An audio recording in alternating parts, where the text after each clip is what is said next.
Apresentação mesmo. Deixa eu voltar aqui.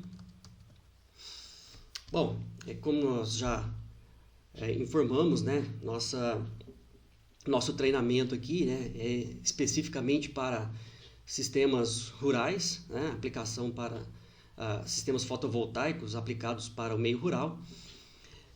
E aí a gente vai falar um pouquinho. Eu vou, nessa apresentação, como eu já comentei com vocês, durante a proposta nós temos 3 encontros e eu vou tentar ser assim, apesar que eu trabalho muito questões técnicas, né, dentro da engenharia específica, mas nós vamos trazer uma abordagem, né, uma abordagem voltada para o usuário. Tá? Então esse curso ele não é assim, voltado 100% para o técnico, para o projetista, né, para a instalação propriamente dita. Ele está voltado muito para o usuário, para um conhecimento de como eu posso aplicar isso dentro da minha unidade, né, dentro da minha propriedade propriamente dita. E também, né, como profissional, como estudante, iniciando aí um primeiro contato com o tema, para aqueles que não têm ainda contato, tá? E juntamente com, vamos dizer assim, algumas dicas que ao longo dos anos, né, a gente conseguiu recolher para poder auxiliar aí vamos dizer assim, os usuários e também as pessoas que trabalham dentro do setor. O nosso terceiro encontro ele traz justamente isso, né? São cuidados, riscos e boas práticas para as instalações. O mercado tem crescido bastante, tá? Tanto mundialmente, a gente vai falar isso hoje. E aí a gente pretende, então, abordar algumas questões que podem ser observadas pelos usuários, né? Ou por aqueles que vão acompanhar aí, estes tipos de serviço. Né? E existem várias aplicações, né? A própria foto aqui já está mostrando, né? Já existem algumas aplicações de coberturas solares, mas nós vamos falar um pouquinho disso ao longo do tema. Bom, vamos lá. Eu dividi aqui a nossa apresentação em 4 partes, né? Ficou um erro aqui. Na primeira parte, eu falo um pouquinho sobre a minha atuação, né, para vocês me conhecerem um pouco. E na segunda parte aqui, eu já apresento alguns projetos voltados à área rural, e outras que nós temos desenvolvido ao longo dos anos. Então, essas 2 primeiras partes aqui a gente fala um pouquinho mais dos casos específicos que nós temos atuado. Tá? Uma das propostas desse curso, né, quando o professor Elias aí convidou para participar, é que possamos ter outros momentos, tá? E assim possamos também criar aí novos cursos, principalmente aí voltados talvez para a área mais técnica, né? A área de projetos, áreas de instalações práticas. Então nós estamos construindo isso ainda nos nossos laboratórios. E a última parte aqui, né, os 2 últimos pontos, que seria um panorama, né, como é que está sendo voltado esse mercado de energia solar no mundo e no Brasil, né? Tem sido aí cada dia mais próximo de nós, e alguns cases, né, de aplicações para o meio rural. E por fim, eu não deixei aqui na nossa apresentação, mas seria aí um bate-papo. Então eu espero fazer uma apresentação aqui, aí, pelo menos aí eu vou tentar segurar aqui em 1 hora, hein, professor? Eu falo muito, tem muito assunto para comentar aqui, mas aí a gente vai deixar pelo menos aí uns 40 minutos, meia hora no final, para que vocês possam tirar dúvidas, fazer algumas perguntas, e aí na medida do possível a gente possa responder, ok? Então vamos lá, vamos dar início aí. E qualquer dúvidas, né, vocês podem já ir postando aqui no chat.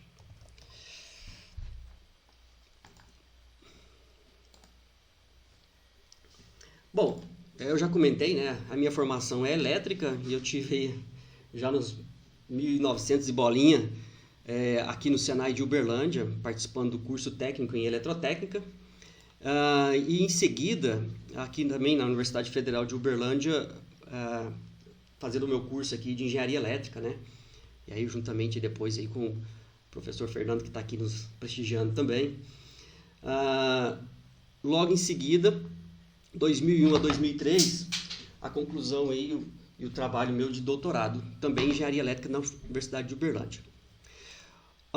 Em 2003, eu entrei como professor no então Instituto Federal do Tocantins, em Palmas, na época Escola Técnica Federal de Palmas, 2003, aonde já no início, aí, no finalzinho de 2003, no início de 2004, tivemos aí os primeiros contatos com a energia solar fotovoltaica, né? Um projeto que eu vou descrever logo em seguida, né, nos próximos slides, um projeto de capacitação do PRODEEM em parceria com a Eletronorte. Então nós tivemos a instalação de um sistema no nosso campus e por meio desse sistema conseguimos outros projetos, né, já em 2005, um projeto chamado Centro de Pesquisa Canguçu.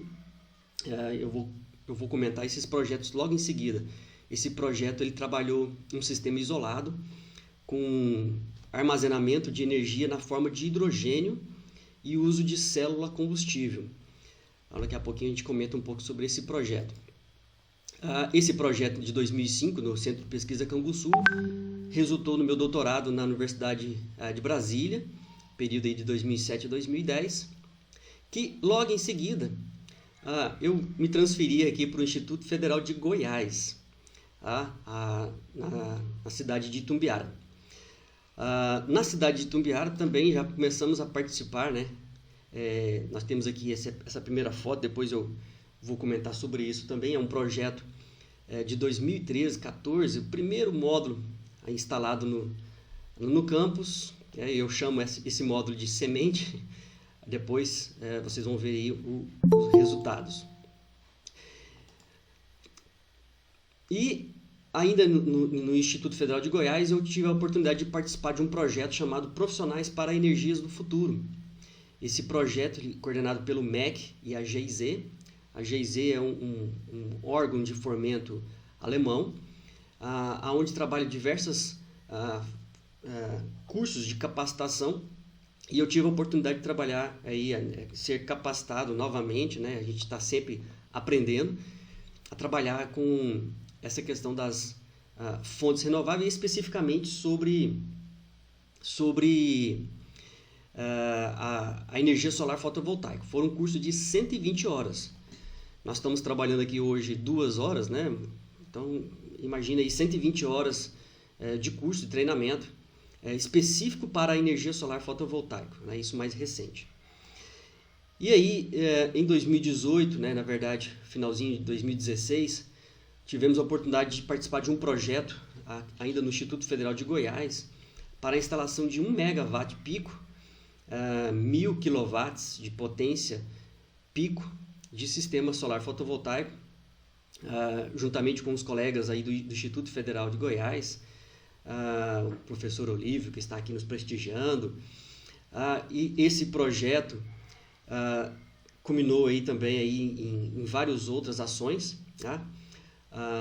Nessa mesma chamada, também aí a Universidade Federal de Goiás tem um projeto em andamento. Tá? E agora, mais recente, agora 2020, eu me transferi novamente aqui por uma questão pessoal, acompanhamento da minha esposa, que também é professora da Universidade Federal de Uberlândia, aqui no campus Itumbiara, onde nós estamos iniciando aí alguns projetos. Então, essa é um pouquinho da minha trajetória, e eu vou contar alguns cases dentro da área aí, que nós já atuamos desde o início, que são desses projetos aqui que nós comentamos para vocês. Tá? Vou mostrar para vocês com algumas aplicações também para o setor aí rural. Como eu comentei no início, nós temos aí o primeiro caso aqui do Plano de Revitalização e Capacitação do PRODEEM. O PRODEEM foi um projeto iniciado nos primórdios de 1994, no então governo do presidente Fernando Henrique, E depois, aí, no período aí de 2003, 2004, 2005, ele passou por um programa de revitalização. Tá? Dentro desse processo de revitalização, nós conseguimos a instalação de um kit para os nossos alunos no Instituto Federal do Tocantins. Tá? E trabalhamos aí com capacitação. Tá? Aí já no início aí de finalzinho de 2005, né? Sempre trabalhando com a parte de instalação, tá? Treinamento dos nossos alunos. Isso aqui já foi no início aí de 2005. Tá? São sistemas que foram utilizados para produtores rurais, mas especificamente para escolas no campo, né? Escolas rurais onde não havia acesso à energia. Tá? Esses módulos aqui, só para mostrar que evoluiu muito, né? Esses módulos aqui são de 60 watt pico. Só para vocês terem uma ideia, 60 watt pico era o que tinha, na época tinha 60 até 85 watt pico, era o comum na época, 2005. Né? Hoje nós estamos falando de módulos, né, com potência na ordem de 500 watt pico. Tá? E aí depois a gente vai comentar um pouquinho sobre preço também e custo, né? Como tem caído. Eu lembro que em 2007, num projeto posterior, um módulo desse aqui estava na faixa de R$ 1.700. Né? Isso em 2005, 2006, um módulo de 60, 70 watt pico. Hoje nós estamos falando aí em módulos nessa faixa aí de 500 watt pico, para custo aí na ordem de, tem que ver o valor de mercado, né? Mas em torno de R$ 1.000 para aí uns 500 watt pico. Né? Então evoluiu bastante. Tá? Realmente, Pedro, é uma boa evolução. Esse projeto, né, do Prodeim, ele foi acampado pelo programa Luz para Todos, né? Então, presidente Lula, né, em 2003, 2004, 2005, né, o programa Luz para Todos, e muitos desses kits foram retirados porque tiveram aí acesso à energia convencional pela rede elétrica. Dentro desse projeto ainda, né, nós tivemos aí a oportunidade, né, de levar energia para uma escola. Exatamente, o que vocês estão vendo aí é uma escola indígena na cidade de Miracema, no Tocantins. Fica aí aproximadamente aí uns 150 quilômetros de Palmas, na capital de Palmas, Tocantins. E aí, juntamente com os nossos alunos, né? Na época eu ainda tinha cabelo ainda, a instalação aí de 6 painéis, né? Tivemos a oportunidade de participar aí desde o início da montagem, juntamente com alguns alunos selecionados. Fizemos a instalação elétrica aí na escola, né? No espaço onde seria a escola rural. E esse sistema é o que chamamos de sistema isolado, né? Um sistema que requer o uso de baterias. Eu vou falar isso mais para frente, tá? Só mostrando aqui o exemplo. Nosso colega Fábio, professor Fábio do Instituto Federal Tocantins, ele tem atuado também nesse mercado aí há bom tempo também, né? Sempre um bom parceiro. E aí, né, o que eu chamo a atenção do sistema solar fotovoltaico, nesse case aqui, nesse trabalho, é que o sistema solar ele é muito interessante no sentido de que, dependendo da capacitação, em um dia você já tem o sistema funcionando, né? Nós iniciamos pela manhã, né, bem cedo, fizemos a montagem do sistema com geração e também da instalação elétrica, né? E logo à noite o pessoal já teve a oportunidade de utilizar o sistema, tá? Além de ser modular. A gente vai comentar isso depois. Um outro case, né, também lá no Tocantins, é um projeto de hortas sustentáveis. Esse projeto, nós, juntamente com a Eletronorte, é sempre um parceiro, conseguimos verba de fomento na época do Instituto HSBC, Solidariedade. Existem muitos órgãos de fomento, que possivelmente alguns de vocês conhecem, outros, né, mais recentes. E a gente conseguiu uma verba, né, na época para a montagem de várias hortas comunitárias, né, agregando aí essa questão, né, do acesso, tanto a questão da energia, como também de uma fonte de renda, né, para a comunidade. Nesse período aqui, né, aí nós temos aí um sistema, praticamente é um sistema de bombeamento. Uma das grandes aplicações no meio rural é o sistema de bombeamento. E aqui, para um caso aí de comunidades, né, hoje o processo é muito simples de instalar, tá? E a tecnologia vem melhorando bastante, né? Algumas bombas aí hoje solar, elas têm uma capacidade enorme para atuar nesse processo aqui de produção tanto de energia como acúmulo de água. E aí, novamente, nós da área elétrica, propriamente dita, precisamos ter o contato com o produtor, porque em muitos casos somente o produtor, aquele que está no campo, é que tem o conhecimento da necessidade do volume de água diária, por exemplo. Tá? Então, nós conhecemos da parte solar, conhecemos da parte elétrica, mas algumas questões, né, altura manométrica, essas questões, elas precisam ser trabalhadas em parcerias. Tá? Esse projeto, então, ele foi implantado aqui no período de 2007. Nós adquirimos esses módulos aqui, adquirimos eles na época. Esses módulos são de, se eu não me engano, 85 watts pico, e eles foram adquiridos por esse valor de R$ 1.700 o módulo. Tá? E aí hoje temos uma evolução bem melhor sobre isso. Essa aqui é a bomba utilizada, uma bomba do tipo Schuff. É uma bomba pequena, tá? Mas para a aplicação ela tem sido bem aproveitada. Eu vou mostrar depois, mais ao final, algumas instituições, mesmo concessionárias de energia, eles sempre têm algumas verbas, né? Teve um caso na Bahia que eles implantaram recentemente várias hortas comunitárias nesse estilo. Agora em 2018, 2019, aí no sertão da Bahia. Então esse aqui é uma das aplicações que nós trabalhamos. E aí aquele projeto, um projeto de pesquisa no Centro de Pesquisa Canguçu, uma parceria com a Universidade Federal de Tocantins. O centro de pesquisa ele fica isolado aí nas margens do rio Javaé, ao litoral da ilha Bananal, e não tinha aqui condições de levar energia, né? Então, sem condições realmente de levar energia por rede elétrica. Então, optou-se aqui, né, o acesso ao local é praticamente pelo rio. Tá? Existem estradas, mas no período de chuva é isso que acontece com as estradas no local, né? Ela enche, então acesso por apenas meios de barco.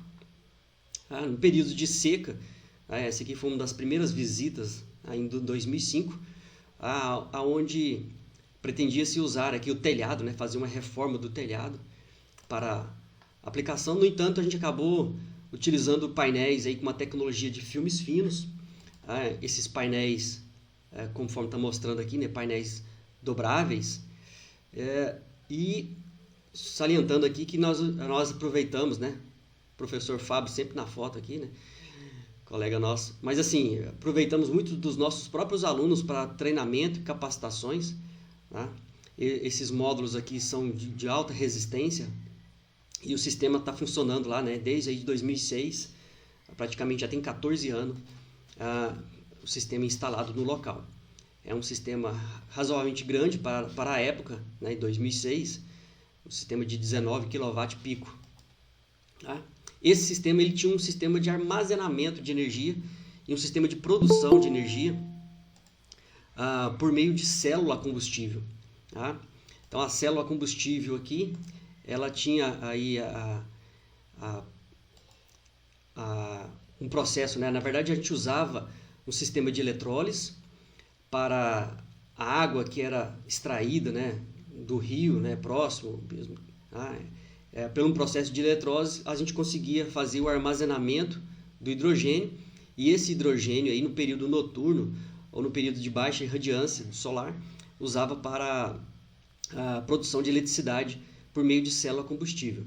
Isso aqui em 2007, né, foi a instalação, tivemos aí treinamento externo, né, para poder montar o sistema, E hoje, só para aproveitar aqui, Furnas, aqui na cidade de Itumbiara, está montando um sistema aí que é bem maior, né, do que esse, mas com essa mesma ideia, tá? Então aqui na usina de Itumbiara eles estão montando um sistema desse aqui, também com armazenamento de hidrogênio, só que o tamanho da célula aqui é um container, né, de um caminhão, é uma carreta de caminhão, tanto para o eletrolisador, é uma carreta de caminhão, e para a célula combustível uma segunda carreta, tá? Então eles vão ter esse sistema aí funcionando aí, até o final do ano, para o início do ano que vem, aqui na cidade de Itumbiara, Araporã, na nossa região. E aí, né, como eu comentei para vocês, nós tivemos aí o projeto no Instituto Federal aqui do Itumbiara, também sempre trabalhando nessa área de capacitações, né? Nessa área de capacitações aqui, nós tivemos no primeiro projeto, né, a semente instalada no campus, um único módulo, de forma que os alunos pudessem ter o contato, né, conhecimento da tecnologia. E aí, né, logo em seguida, tivemos outros projetos aprovados aí, em parceria aí, com o CNPq, um projeto proposto pelo professor Olívio, né, para também análise de qualidade de energia, que é uma das preocupações que temos, né? E aí, o professor Olívio, o professor Fernando são especialistas nessa área de qualidades de energia, vem estudando quais são os impactos. E uma das nossas preocupações também é com o setor rural, até porque sabemos dessas dificuldades, né, das nossas redes rurais, redes elétricas, e muitos sistemas conectados nessas redes elétricas trazem impactos nos equipamentos, motores. E aí nós temos grupos, né? Aí um deles é o grupo NUPSOL, instalado aqui no campus do Instituto Federal de Itumbiara, que fazem estudos dentro dessa área, estudos de qualidade de energia. Nesses estudos, né, aí nós já temos a implantação de sistemas tanto no campus, mas também aí estudos para avaliar a eficiência dos sistemas em diversas orientações, em diversas inclinações, tá? Avaliando aí a produção de energia. Uma das preocupações é como aquilo que é prometido para o produtor rural, ou também para um cliente urbano, se aquilo que é prometido ele realmente é cumprido, né? Então, avaliando, por exemplo, também questões de contrato, questões técnicas dos sistemas, né? Produção de energia diária nas diversas formas de instalação, tá? Então, aqui temos alguns resultados do nosso primeiro projeto aí, tá? E acompanhando sempre as instalações, né? Aqui foi um sistema de 70 kW instalado no campus Itumbiara, né? Participamos aí desde a instalação e até a concepção do projeto, tá? Esse projeto ele é monitorado de forma online, os dados dele. E um dos estudos, né, e é uma outra preocupação no campo, está ligado principalmente a questões aqui especificamente de limpeza, tá? A cidade aqui de Itumbiara, né, essa região é uma região muito próxima aqui a empresas de cana, né, a usinas de cana. Então isso realmente afeta muito a produção de energia, e uma das grandes preocupações, né, também aí é como fazer uma manutenção e que tipo de manutenção pode ser feita, realizada de forma que o sistema pode garantir o que foi prometido, tá? E também uma questão ambiental, né? Porque podemos dizer, né? Então basta a gente jogar uma água aqui e eu vou conseguir limpar esses módulos, né? Então, só para exemplificar, esses são 3 sistemas idênticos, tá? Porém, esse sistema no centro aqui, ele nunca foi limpado. Os outros sistemas, eles eram regularmente limpados, né, periodicamente, para avaliar o impacto da produção de energia. Mas uma preocupação é exatamente aí o consumo de água, né? Como que se pode ser feito isso, os tipos de produto para poder fazer limpezas, tá, constantes nesse sistema. Então nós temos aí alguns estudos também nessa área, Tá? E aí, de forma a avaliar esse impacto, né, da sujeira, que é comum no campo, né? Aliás, em boas partes das nossas cidades também, nossa região, a sujeira realmente ela impacta. O sistema que ele mostra no início da instalação, né, a produção de energia de 2 sistemas avaliados, né, especificamente, de forma idêntica, né, a produção de energia. E aí nós fomos, nesse sistema verde claro, nós fizemos um processo de limpeza a cada 2 meses. Tá? Já para aproveitar aqui, a Camila pergunta sobre qual é a frequência de limpeza. Camila, a princípio, a recomendação é que seja feita uma limpeza anual, pelo menos uma limpeza anual. Porque a própria chuva, tá? A chuva ela faz o que nós chamamos de autolimpeza. Porém, né, aí exatamente, nossos estudos mostram que pelo menos 2 limpezas num período mais crítico, né, nesse período aqui de junho, agosto, setembro, nesse período aqui, 2 limpezas, ele já traz um resultado melhor aí na produção de energia. Isso tem que ser avaliado caso a caso, até porque avalia-se aí quanto de energia está sendo aí deixada de ser produzida por esse impacto. Tá? Então a gente faz essas avaliações periodicamente, né, para poder trabalhar aí essa questão da sujeira, do impacto da sujeira. Tá? E isso em grandes sistemas, em pequenos sistemas, todos eles têm o seu impacto. Hoje se discute muito, né, aí uma questão técnica, a questões de contratos. Então, dependendo do produtor, dependendo do tamanho do sistema rural, é possível fazer contratos, né, de forma que mantenha-se o que nós chamamos de PR. Né? A PR é o chamado de Performance Ratio, ou taxa de desempenho. Hoje ela gira na faixa de 75%. Tá?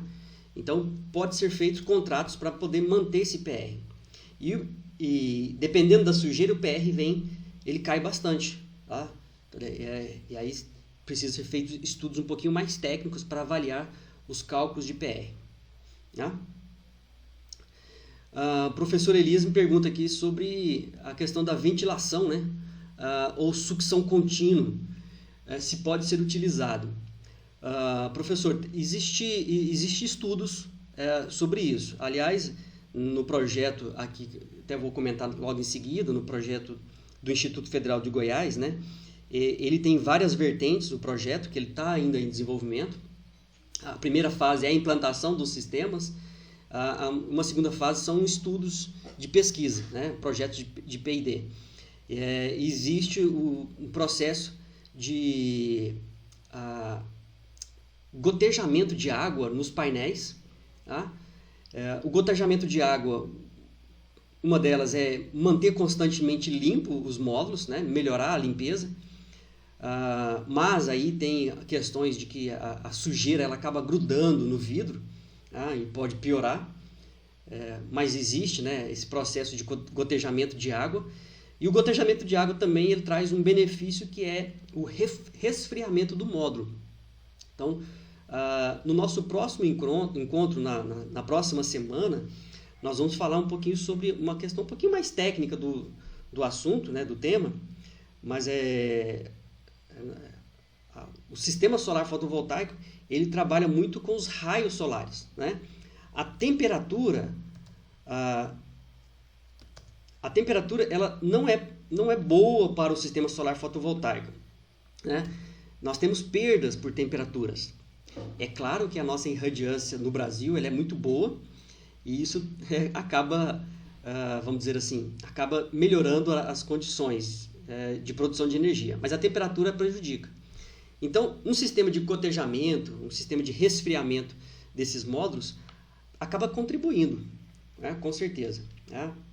Mas pode ser feito estudos, né? Tem vários tipos de estudos sendo realizados também e novos que podem ser extraídos nessa área. Não sei se ficou bem explicado aí, professor Elias. Qualquer coisa a gente volta depois no assunto. Eu estava comentando para vocês, né? Avaliação de temperatura, nós temos um sistema lá de Itumbiara de acompanhamento da temperatura. E uma coisa é a temperatura ambiente, outra é a temperatura dos módulos. E para quem conhece, né, Itumbiara, assim como Ituiutaba, é uma cidade muito quente, mas dependendo do período do ano, do horário, aqui nós temos aqui, deixa eu ver se tem a data aqui, eu não lembro se eu notei a data, cadê? Aqui, 17 de outubro de 2018, né? 7 horas e 50 minutos aqui, por volta das 6h40 da manhã, é quando o sistema está interligando a rede. Nesse momento aqui, fez um frio muito forte na região, chegando por volta aí na casa dos 10 graus na cidade, nesse horário, né, 6 horas da manhã. Opa.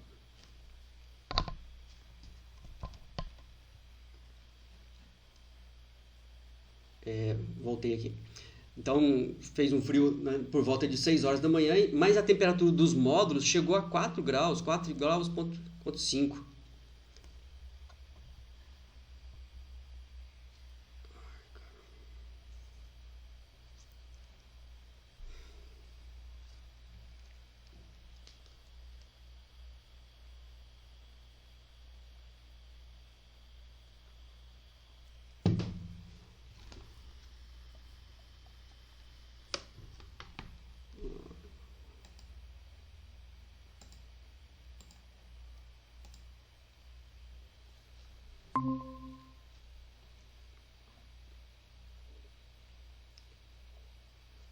Oi, pessoal.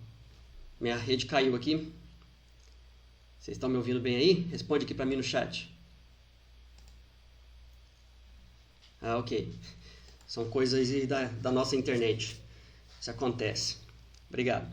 Vamos continuar aqui. Então, avaliamos essa questão de temperatura, né? Só alguns estudos que eu estou mostrando para vocês, né? Esse bate-papo nosso aí. E aí, por último, né, o projeto que eu comentei para vocês aqui, o projeto em parceria com a concessionária, né? As concessionárias de energia, elas têm um recurso para trabalhar com a área de eficiência energética. Até a gente tem vários contatos com o pessoal da CELG e estamos iniciando alguns contatos com o pessoal aqui da CEMIG, mas agora a CELG é administrada pela Enel, e no ano passado a Enel tinha lançado um projeto para produtores rurais, especificamente para aqueles que trabalham com a produção de laticínios, né? Para quem tem ordenhas, né? Ordenhas automáticas, elétricas. Então, tiveram vários projetos específicos onde os custos do projeto são bancados pela concessionária. Então, a gente precisa ficar de olho, porque são chamadas públicas, mas nem sempre são divulgadas, né? Então, essas chamadas, elas têm um recurso. Essa chamada aqui, ela financiou todo o projeto, um projeto que inicialmente era para Itumbiara, especificamente, né? E acabou expandindo para diversos campos, tirando aqui esses pontos vermelhos que na época não tinha prédios próprios, e o campus de Goiânia, que já tinha um projeto em andamento. Esse projeto, como eu falei para vocês, financiado pela CELG, né, a atual Enel, eles substituíram as lâmpadas LEDs e instalaram aí 1 megawatt pico, na verdade, considerando com o campus de Goiânia, que já estava com o projeto em andamento, chegou a 1.2, né, megawatt, 1.250 watt pico, quilowatt pico, em todo o Instituto Federal. O projeto está em andamento, e aqui na Universidade Federal de Uberlândia, conversando com um funcionário, né, um parceiro aqui da CEMIG, a UFO também já está com um projeto para substituições de lâmpadas com a CEMIG. Então, esses projetos têm sempre recurso. E nós temos que ficar de olho que tem recursos também para a área rural, para produtores rurais, onde a própria CEMIG banca os custos, né? As concessionárias bancam os custos de implantação dos projetos. Então, aí fica aí, para a gente poder acompanhar esses editais. Eu já tive olhando aqui, ainda não saiu o edital esse ano, normalmente saindo a gente pode divulgar, né? Por isso, eu comentei com vocês aí, né, a ideia do nosso grupo do WhatsApp, né? eu estou compartilhando novamente aqui, é para a gente poder trocar essas experiências, trocar essas informações, né? Compartilhar informações específicas para o setor, né? Bom, esse projeto, comentei para vocês, ele instalou sistemas em diversos campos aí do Instituto Federal, né? Totalizando 1000 watt-pico, 1000 kW-pico, aliás, né? Goiânia foi um projeto à parte. E tivemos aí, né, a doação, né? Na verdade, aí, dentro do projeto, né, da Enel, eles doaram uma árvore solar, representando, né, a árvore, ela representa a questão do meio ambiente, apesar de ser totalmente de ferro, né, mas as folhas são painéis fotovoltaicos, e que produzem energia. Claro, aqui tem questões de perdas aqui, tem mais um simbolismo nessa árvore aqui do que realmente produção de energia, tá? Mas ela tem também uma iluminação própria de LED, tá? Então ela muda de cor ao longo do período, né? Aí nós aproveitamos aí, né? Outubro rosa, setembro azul. Então ela tem essa questão aí de trabalhar essas duas perspectivas, né? Essa questão do meio ambiente, a produção de energia solar pelas folhas e a iluminação LED colorida dentro do projeto, né? Também foi Goiânia também tiveram 2 árvores instaladas dessa, né? Uma na Universidade Federal de Goiás, na UFG, e outra também no Instituto Federal, no campus Goiânia, na sede. E aí, finalizando aqui, né? Esse aqui é o campus já do Itumbiara. Nós iniciamos com vocês falando sobre aquela semente, né? Um módulo instalado em 2013, 2014. E aí hoje nós já temos aqui, somente no campus de Itumbiara, aqui, quase de 800 módulos instalados, né? Em diversos blocos e no solo, tá? Justamente aí para treinamento. Esse aqui já foi expandido, já tivemos mais uma instalação aqui no final. Então hoje praticamente toda a energia aí do campus ela será suprida, né? Pelo gerador solar fotovoltaico, tá? Ficando apenas a questão da demanda, mas aí é uma outra questão técnica para ser discutida futuramente, né? Bom, vamos lá. Não sei se está tranquilo aqui, pessoal. Falamos alguns cases. Na verdade, eu já comentei com vocês, é um bate-papo mesmo sobre essa questão da energia. E agora eu vou mostrar para vocês um panorama de como está aí a energia solar no mundo, né? E no Brasil propriamente dito. E eu já gosto, né, de apresentar essa primeira tela. Eu sempre apresento ela porque Thomas Edison para nós é uma referência, né? Aí um dos inventores aí da energia elétrica propriamente dita, né? E aí num bate-papo junto com Henry Ford, né? Nada mais do que Henry Ford, né? O criador aí dos carros, também, né? Produtor de carros na época. Isso por volta de 1930, gente. Então, assim, eu vejo fantástico esse bate-papo entre eles aqui, porque eles já estavam falando, né? Imagina, a gente fala que são homens à frente do seu tempo, né? E aí eles já pensavam exatamente como colocar, né, recursos financeiros, né, no sol, ou seja, investir no sol, porque ele sabia que realmente era uma forma de rentável, né, uma forma fantástica de produção de energia. E aí a discussão é que não somente a solar, né, mas também a eólica e até mesmo as marés, né, o uso da energia das ondas, né. Então são formas fantásticas de produção de energia. E é claro, nessa época, 1930, nós não tínhamos nada, e imagina hoje, com a tecnologia que nós temos, né? Então eu sempre falo, né? As pessoas ainda não entendem essa questão da energia solar fotovoltaica, não entendem os benefícios que ela é hoje economicamente, tá? Eu brinco muito, às vezes, o pessoal que trabalha nessa área de, mesmo produtores rurais, mas também pessoas que trabalham com comércio, se eles entendessem bem quais são as economias, quais são os ganhos, os benefícios, né? Eles não pensariam 2 vezes para poder fazer as suas instalações. Tá? Então, realmente é algo fantástico e a gente vai falar um pouquinho sobre isso. O Alex fez uma pergunta aqui, eu vou aproveitar, né? Quais os produtos químicos recomendados para a limpeza dos módulos que nós comentamos anteriormente? Alex, depende de cada fabricante, tá? Mas normalmente, na grande maioria, nenhum produto de limpeza, nenhum, apenas água, tá? E em alguns casos, alguns fabricantes até recomendam que seja água destilada, né? Porque até mesmo a nossa água com cloro, ela deixa substâncias nos módulos, tá?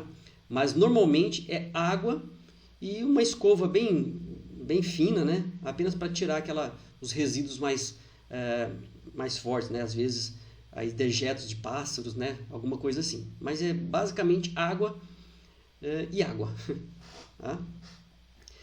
Sim, usa um esfregão, um pano, né? De forma a evitar arranhar o vidro, né? Nós temos um vidro sobre os módulos. No nosso próximo encontro a gente vai falar sobre isso, né? Que seria algumas ideias especificamente com essas partes mais técnicas, tá bom? Mas é isso aí. Vamos continuar aqui.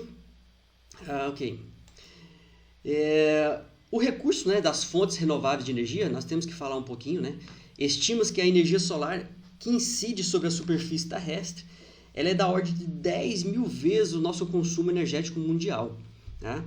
Então, se nós olharmos aqui, né, o nosso consumo anual, né, pensando, né, numa única fonte, nós temos as fontes não renováveis, né, gás natural, petróleo, urânio, carvão, são fontes não renováveis, e as fontes renováveis. Isso nós estamos pensando no mundo. No Brasil, a fonte hídrica ela se destaca como uma fonte de geração elétrica, né? Mas o recurso solar ele é enorme. O nosso desafio é aproveitar isso da melhor forma, né? De forma que a gente possa realmente contribuir, né? Com as questões energéticas, com as nossas necessidades locais. E aí, né, existem vários estudos sobre isso aqui, mas assim, em 2 minutos, o que a Terra recebe de energia, ela é suficiente para o nosso consumo anual. Tá? Isso 2 minutos, então assim, a quantidade de energia que recebemos ela é enorme.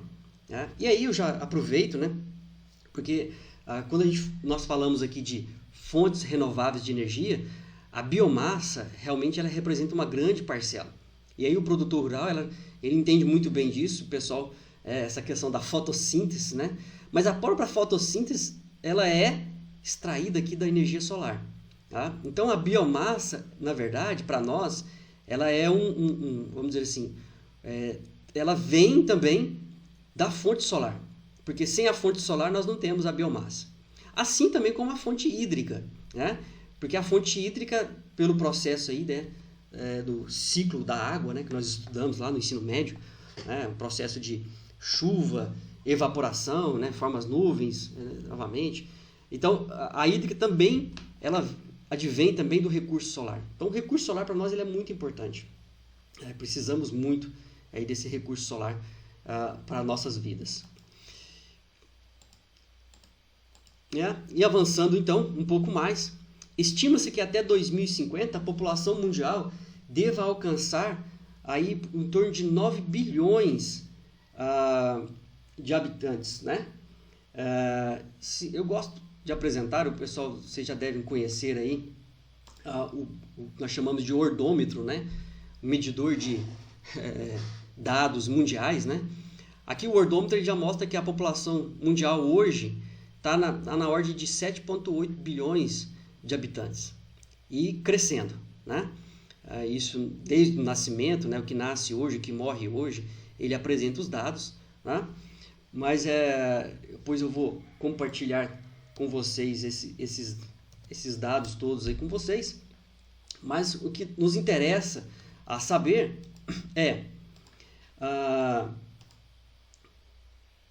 esse aumento da população trará para nós consequências como o aumento da demanda.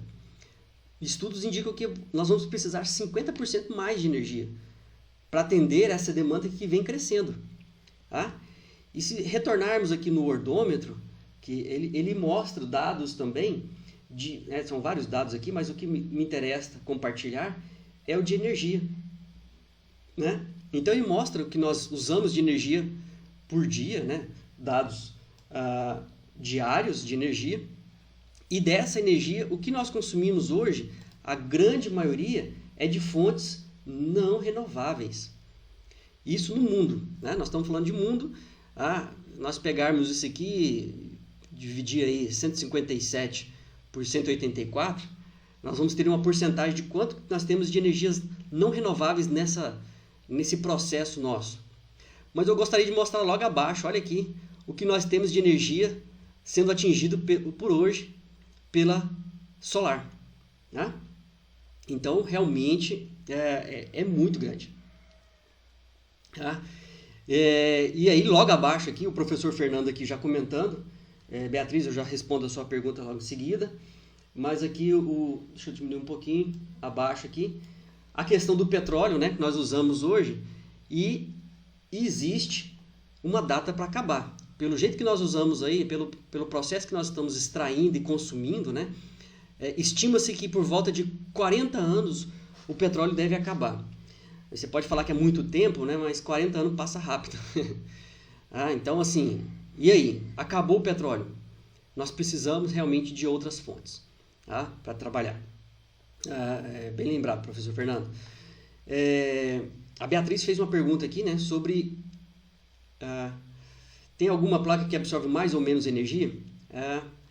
No caso aqui da região do Nordeste, a mesma para a região do Rio Grande do Sul, questão de incidência solar. Bom, Beatriz, eu não queria dar um spoilers, né? Mas essa sua pergunta aqui, ela vai ficar para a próxima aula. Então, já vou segurar vocês aqui para o nosso próximo encontro. Eu vou mostrar como está sendo a evolução das tecnologias, né? Mas no final, né? Eu já vou dar aí um breve spoiler, né? No final tem a ver com economia. Então, a questão de mercado. Existe realmente tecnologias que poderiam ser usadas no Nordeste e no Rio Grande do Sul de forma diferente. Tem até um estudo que eu vou mostrar para vocês no próximo encontro nosso sobre isso. Mas no final, o grande mercado hoje traz questões de economia, né? Produção em escala. Então, como eu trabalho em produção de escala, isso reduz custos e no final a gente acaba usando o mesmo material para diversas aplicações. Né? Exatamente, é a questão do custo-benefício. Então, mas a gente vai mostrar essa questão das tecnologias e uma tecnologia que está crescendo muito, ainda não está disponível comercialmente, né? Com um material chamado perovskita, se eu não me engano. Eu vou mostrar isso para vocês no próximo encontro, tá bom? Aguardem aí os próximos capítulos, só para vocês não fugirem. Mas vamos lá. Vamos continuar aqui nossa apresentação. Falamos aí, né? Então, exatamente, do Wordômetro, né? Deixo o link para vocês, já compartilhei, depois a gente vai falar isso para vocês. É um desafio. E aí, além desse desafio, né, temos as questões climáticas. Não tem como a gente não falar da geração renovável, né, de energias renováveis, solar principalmente, se não pensarmos nesse cenário. O cenário atual, né, para esse crescimento, as emissões de CO2 elas vão duplicar até 2050. E é claro, as consequências nós já estamos vendo, nós já estamos sentindo as consequências aí dessa questão das mudanças climáticas, né? Isso também afeta a agricultura, afeta a produção, afeta diversos setores, não só no Brasil, como no mundo. Então, atender a essas necessidades, né, e de forma a mitigar a mudança climática, né, precisa ter uma cooperação a nível global. Né? E aí nós atuamos em diversos setores. Né? Então, por isso que unir as áreas, né? Eu chamo muito essa área de solar, ela é multidisciplinar, porque nós precisamos entender de meio ambiente, precisamos entender de economia, precisamos entender questões técnicas, como foi falado aqui, precisamos entender um pouco de química, ações químicas, porque tem questão de corrosão, tem questões aí das limpezas. Então, é uma área multidisciplinar, né? Falamos de bombeamento de água, precisamos entender aí sobre essa questão da água, né? Bombeamento, pressão, deslocamento. Tem várias questões técnicas aí, questões específicas que é preciso conhecer e eu já falo para vocês que eu não sei tudo, né? Então, por isso que a gente trabalha em parcerias, né? Sempre trabalhando em conjunto com cada especificidade. Então, precisamos trabalhar aí com políticas de eficiência energética, né? Para emissões, né, de baixas emissões de gases de efeito estufa, que serão importantes, né, para atender às necessidades, né, de forma sustentável e também as necessidades futuras, necessidades energéticas. Bom, alguns de vocês já devem ter visto isso, né?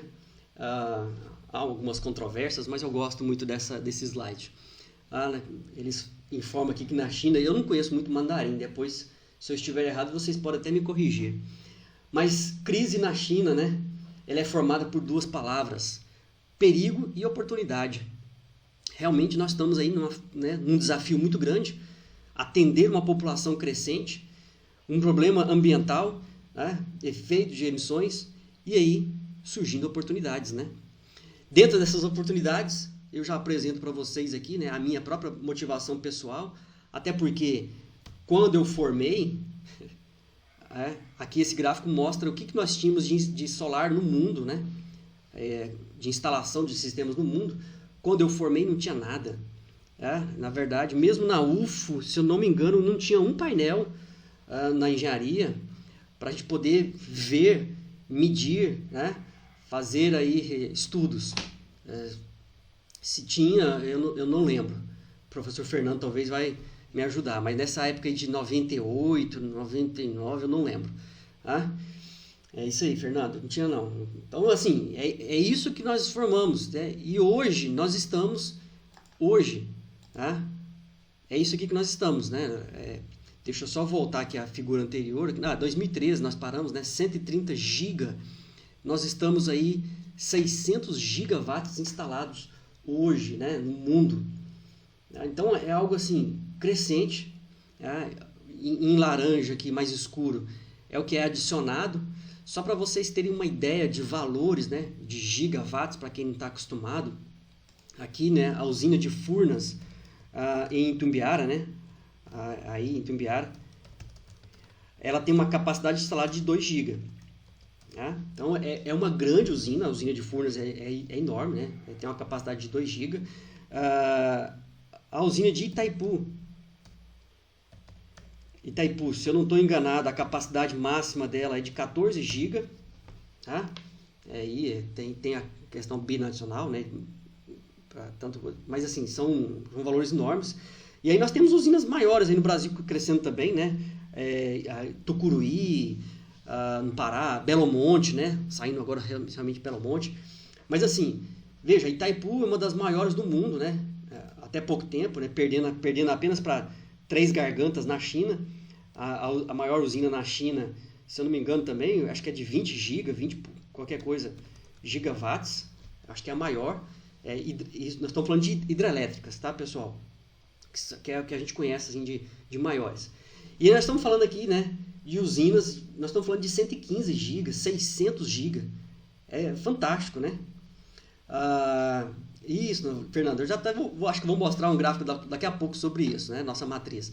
Mas assim, é enorme isso aqui, pessoal. É fantástico.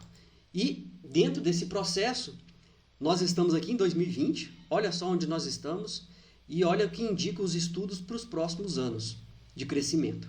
Tá? Para 2030, estima-se que vamos crescer 6 vezes mundialmente. Então nós estamos aqui, né, nós falamos agora há pouco em torno de 600 GB, né, é onde nós estamos, 600 GB por volta aqui de 2020. 2030, daqui, né, 10 anos, 2.840 GB. É muita coisa. Tá?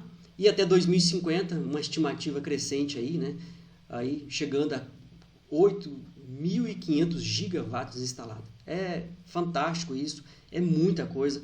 Isso vai demandar muita mão de obra, vai demandar muito conhecimento.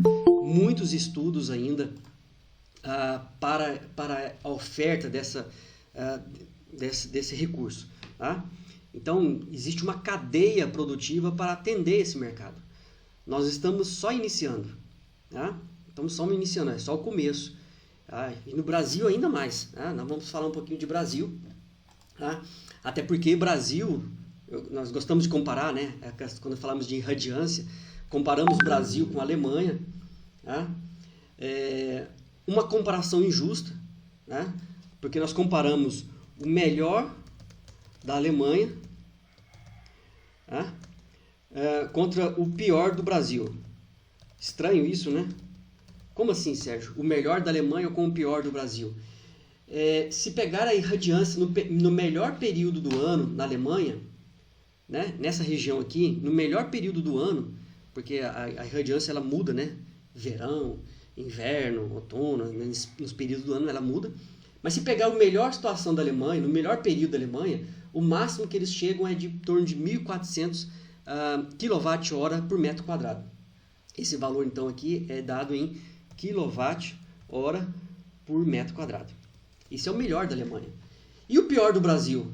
Pegar aqui a pior região do Brasil, né? Vamos pensar o sul do Brasil, que nós temos pouca irradiância, num período chuvoso, período de baixa irradiância, nós temos 1.800 kWh por metro quadrado. Ou seja, o pior do Brasil, no pior local do Brasil, né, de irradiância, quando falamos de irradiância, ainda assim tem quase 30% a mais de energia comparado com a Alemanha. E a Alemanha se destaca, né? A gente fala da Alemanha porque ela inovou. A Alemanha iniciou muito cedo, né, os projetos, o incentivo à geração de energia, muito cedo. E aí ela é uma referência mundial. Tá? Então, olhando o Brasil, e aí, né, é o que nós estávamos comentando há pouco, se nós olharmos a matriz brasileira em capacidade, né, o que o Fernando acabou de dizer aí, né, a nossa matriz aí está por volta de 110 megawatts, 110 mil, né, megawatts, ou 110 gigawatts, toda a matriz aí, praticamente 60% hidrelétrica, né? Já foi melhor, viu, gente? Já foi bem melhor. Hoje os nossos reservatórios estão baixos, né, de forma geral, e aí nós precisamos de aumentar o que nós chamamos de leque de opções, né? Nós temos aí aumentando. Desse leque de opções, o que tem crescido bastante nos últimos anos é a eólica e a biomassa. Crescido bastante nos últimos anos, né? Nós chamamos isso, essa matriz elétrica, de geração centralizada. Quando vocês olharem isso aqui, são as grandes usinas. E dentro dessas grandes usinas, né, nós chamamos aqui, a participação da solar, hoje, tá, com 3 GB, 3.000 mega, que seria 3 GB no Brasil, é uma resposta de 1,7%. Já é melhor do que a nuclear, tá? Apesar do que a nuclear tem questões aí que é um fator de capacidade constante, né? Você liga a usina, ela fica ligada 24 horas, né, numa capacidade constante. A solar é enquanto temos irradiância. Tá? Fechando aqui, do lado direito aqui da nossa apresentação, nós novamente em laranja apresentamos as usinas centralizadas, tá? As grandes usinas. E azul, pessoal, mostramos as usinas, chamamos aí de usinas descentralizadas, né? A geração distribuída. Essa distribuída é a que nós colocamos nas fazendas, é a que nós colocamos nas casas, nos comércios, que nós encontramos na nossa rede de distribuição. Tá? Então nós temos aí essa participação. E hoje, olha que engraçado, né? A geração distribuída hoje, ela é maior, ela representa mais do que a geração centralizada. Né? Então a centralizada 45%, 55% distribuída. Cresceu bastante no Brasil a geração distribuída. Né? Desde as pequenas, 2 painéis num telhado de uma casa, 4 painéis, as fazendas solares, né? Que a gente vai mostrar mais à frente. E aqui, né, pegando uns dados recentes no Brasil, né, dessa geração distribuída, nós já destacamos já aqui a rural, né? Nós temos tanto o comércio, na indústria, no poder público, né? Temos no setor rural a sua participação, tanto em quantidade. Então, nós podemos dizer hoje que nós temos 22 mil propriedades rurais com sistemas fotovoltaicos instalados. Dessas propriedades rurais, temos aí um compartilhamento com outras propriedades, né? Mas nós já temos no Brasil aí 22 mil propriedades rurais com sistemas instalados. Isso representa em quantidade ainda pouco, né? 7% desse mercado, né? Em potência instalada, né? Nós temos aí quase 550 megawatts instalados, é uma quantidade expressiva, mas representa aí algo em torno de 13%, 14% dentro dos sistemas aí, tá? Falando aí. Tá? Então, são uma representatividade ainda inicial, tá? Só voltando aqui no nosso gráfico, mostrando aqui para vocês a quantidade total hoje de instalações, né, recebendo créditos, 400 mil, tá?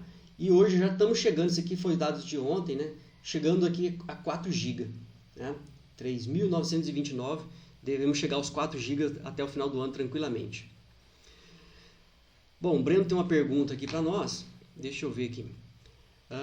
Com o aumento dessas instalações, que fica evidente que será produzido, só um minutinho.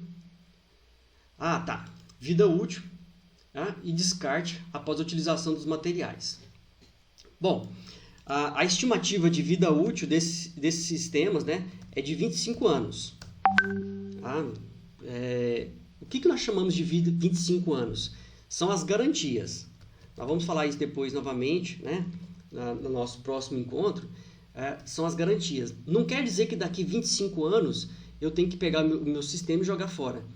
É que ele vai perder aquela sua capacidade de gerar energia de 25 anos atrás, né? Ou seja, de quando ele foi fabricado. Então ele perde, mas ele continua sendo instalados, né? Continua produzindo energia. Se eu não estou enganado, talvez se alguém lembrar aqui, a Casa Branca, nos Estados Unidos, né, ela montou um dos primeiros sistemas por volta de 1970, e esse sistema está funcionando até hoje. Se eu não me engano, lá era um sistema de 500 kW-pico, era um sistema grande, ou era 50 kW-pico, agora não lembro de cabeça. Depois eu vou consultar isso para vocês, eu lembrei agora. Mas o sistema funciona até hoje, tá? Já, quer dizer, para 1970, aí, nós estamos em 2020, chegando aí a 50 anos instalados, funcionando, né? O que perde é a produção, tá? Aí tem a questão do descarte. Sobre a questão do descarte, processo de reciclagem. Tá? Então, vai surgir, né? É um outro mercado que vai surgir, a reciclagem de módulos. Já existe, né? O material aí, né? Desde o vidro, do componente eletrônico.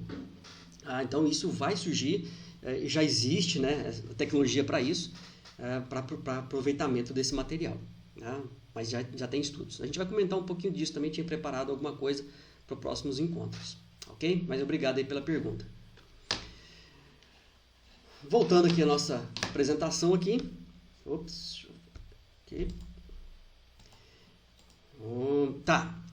E aí, né, esse infográfico aqui, eu gosto desse infográfico também da AB Solar, né?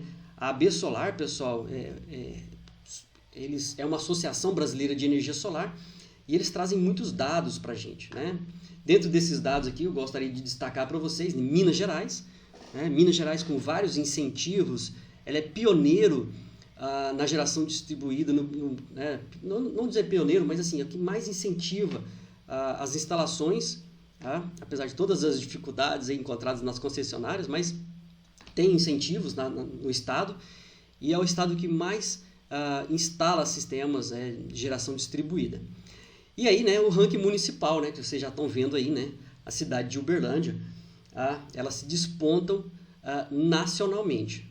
Então, nossa região aqui realmente existe um trabalho muito forte. E aí ontem conversando, né, já vou fazer um spoiler aqui, eu conversando com o nosso colega, a empresa Alsol, que era uma empresa do grupo, ligada ao grupo Algar, e foi acampada, né, pela... Qual o nome da empresa que comprou? A Inch, esqueci o nome da concessionária, que é a mesma do Tocantins. Tá? Eles compraram Energisa, isso, obrigado, Moacir.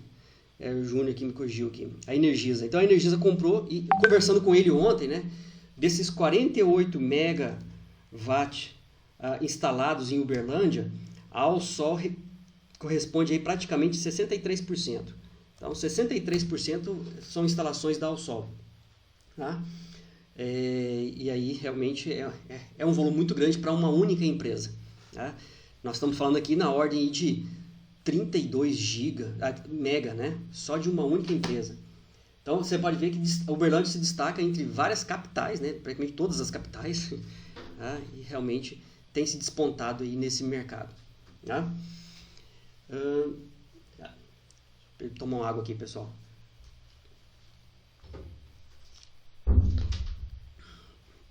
Ok, vamos lá. E tem muito a crescer, viu, pessoal? Tem muito a crescer. Deixa eu mostrar para vocês novamente.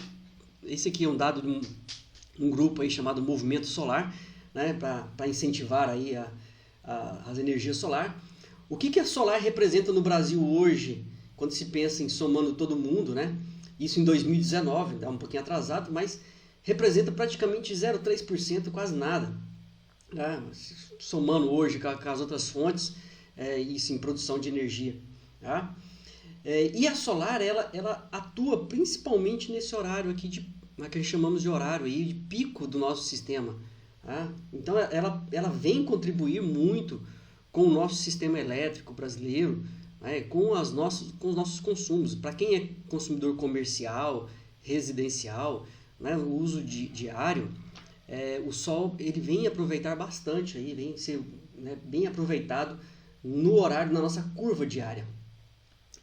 Mas o mais interessante é que quando eu falo para vocês em números, né, a cada ano, cerca de 2 milhões de consumidores são acrescentados, né, uma média aqui, 2 milhões de consumidores são acrescentados ano a ano no nosso sistema elétrico. E veja a quantidade de sistemas solares acrescentados ano a ano. Né? Nós estamos falando aqui de nem 10%? Não, 1% disso, né? Nem 1% não alcança isso. Ou seja, de unidades novas. Então, praticamente nós não temos nada de solar no Brasil ainda. Nós estamos só começando. Realmente, a gente começa a ver um movimento, mas é só o início. Tá? E aí já tem alguns movimentos para mudar essas legislações. E aí também no nosso próximo encontro a gente vai falar como é que está o estado atual dessas legislações, né? O que vem a mudar. E aí eu já até, novamente dando os spoilers, né? Vai mexer também no produtor rural. Hoje o produtor rural tem incentivos para redução de pagamento, né, da tarifa de energia para o produtor rural. O produtor rural já paga uma tarifa especial de energia. Isso já acontece há um bom tempo. E isso também vai ser alterado nos próximos anos. Já existe uma lei que vai alterar esses valores gradativamente, né? Vão subindo até voltar aí igual o consumidor, né? O consumidor residencial, também comercial. Então tem algumas coisas que vão mudar aí nos próximos anos. Tá? Então já estão falando, nós vamos comentar isso no nosso próximo encontro. Ok?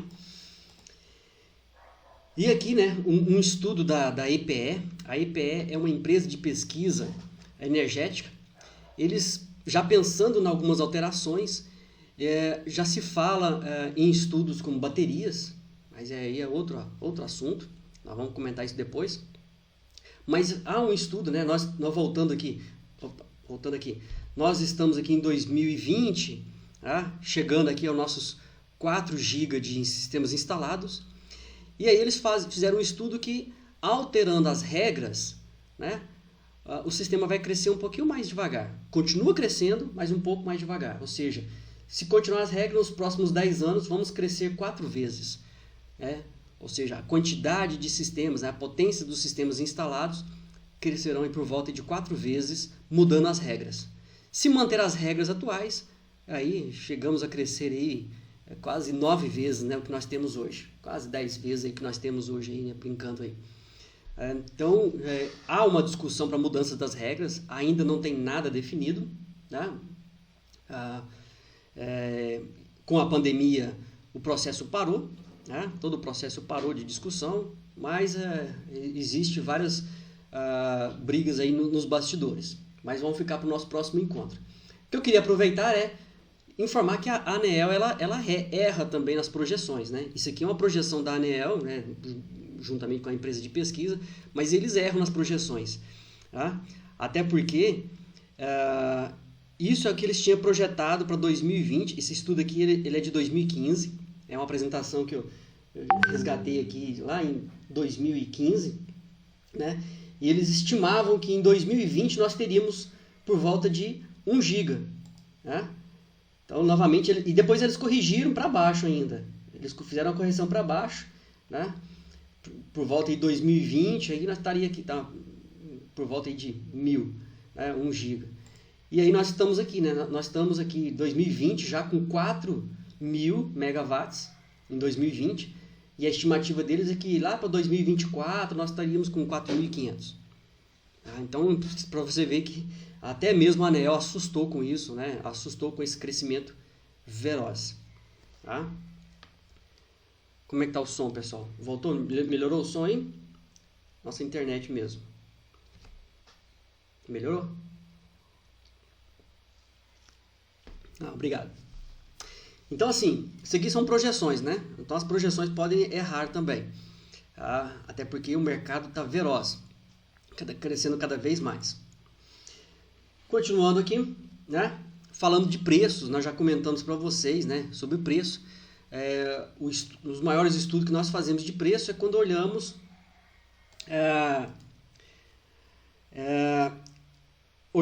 reais por watt-pico, tá? Ou dólar por watt-pico, né? É o que o pessoal tem feito bastante aí também de sistemas. Então, só para a gente brincar aqui rapidamente aqui, eu gosto de mostrar isso aqui, né? Lá em 2007, nós compramos, digamos, eu não lembro aqui, vamos pôr 80 watt-pico, pagando aí um valor de R$ 1.700. Então, R$ 1.700 por 80 watt-pico. Então, na verdade, eu vou pegar os 1.700 e vou dividir isso por 80, vou achar o valor do reais por watt-pico. Alguém pode me ajudar aqui? Calculador na mão. Vamos ver se eu tenho aqui. 1.700 dividido aí por 80, por volta disso, R$ 21. 21,25 reais o watt-pico. É o valor do watt-pico de um módulo, né, fotovoltaico, tá? Por watt-pico. E hoje, né, valores comerciais, pessoal, né, na faixa aí de mais ou menos, você acha assim, painéis padrões hoje, na faixa aí de, vamos falar bem comercial mesmo, 350 watt-pico, tá? É o que nós encontramos comercialmente aí, tá na faixa aí, você encontra na internet, aí nessa faixa aí de, vou colocar um valor aqui médio, né, R$600. Tem mais alto, dólar sobe, muda um pouquinho, mas tá nessa faixa aí, R$600. Então, se nós pegarmos R$600 dividido por 350, nós já temos aí, isso mesmo? R$600. 350, deixa eu ver, isso, 1,70. 1,70 mais ou menos, tá? Por watt-pico. Só para a gente ver a evolução de quanto caiu isso no Brasil, né? Nós estamos falando de Brasil, watt-pico. E, consequentemente, os custos têm caído bastante. E a tendência é cair mais. Tá? Já ouvi alguns casos aqui mesmo em congressos, em feiras, que é para chegar a valores abaixo de R$1. Tá? Então, tem condições de chegar abaixo de R$1. Mas aí vai vai demorar um pouquinho para esse mercado. Tá? Isso é o valor do módulo, tá bom, pessoal? O sistema ele compreende de outros componentes. Tá? Aí são valores médios também. E uma outra coisa que se destaca nesse setor é a empregabilidade, né? Números de emprego, trabalhos, né? Nós estamos falando aqui em milhões de trabalhos no mundo, tá? E a solar fotovoltaica, ela está acima, né, desse mercado. Então já é realmente uma quantidade de emprego enorme. Estima-se que a cada megawatt instalado, né, você tem aí praticamente quase que 50 empregos envolvidos diretamente nesse processo. Tá? O professor Fernando ainda não instalou o sistema na casa dele. Professor Fernando, por que não? Bom, na verdade, pessoal, essa questão econômica, né, aí tem vários detalhes, né? Eu sei, professor, eu sei que é uma provocação. Mas assim, essa questão econômica, a tecnologia ela vai sempre evoluindo e preços vão sempre diminuindo. Tá? A gente brinca, né, com a questão do celular, né? Eu vou deixar para comprar um celular o ano que vem, porque o ano que vem vai sair uma tecnologia nova e os preços vão cair de preço, né? Então assim, eu fico postergando. Mas eu deixo de colher os benefícios de ter um aparelho hoje. Essa é a mesma ideia, né? Na hora de você instalar. Então, você avalia, né, os seus custos, seu investimento, né? Hoje existem várias empresas no mercado, então você avalia, né, e fazem a sua análise econômica para ver, né, qual os ganhos, qual que é o seu retorno econômico ao longo do projeto. Tá? Então, quanto mais você pode postergar isso, você vai demorar também a ter os seus retornos financeiros ao longo do tempo. E também pode ter aí, se postergar muito, né, pode ter alterações nas regras. Então, nós não falamos sobre isso, mas as regras atuais, para quem montar os sistemas hoje, ela permanece. Tá? E para quem montar os sistemas posteriormente, as regras, aí ela se enquadra na mudança das regras que deve acontecer, que ainda não surgiu. É isso mesmo, né? Tá? É exatamente, esse processo do direito adquirido. Pedro, obrigado. Tá? Então, pessoal, existem muitas questões nesse processo aí. A Beatriz, eu vou comentar isso, Beatriz, logo em seguida, né?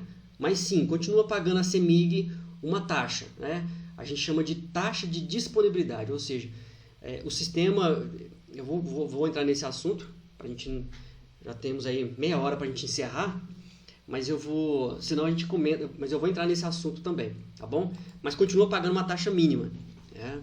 Isso também no produtor rural também, tá? Todos continuam pagando uma taxa mínima, a gente vai falar um pouco sobre isso. Bom, só para a gente avançar um pouco mais rápido aqui, né? A gente já está tirando também aí tá, o Pedro lembrou também iluminação pública, né? A gente paga iluminação pública, correto.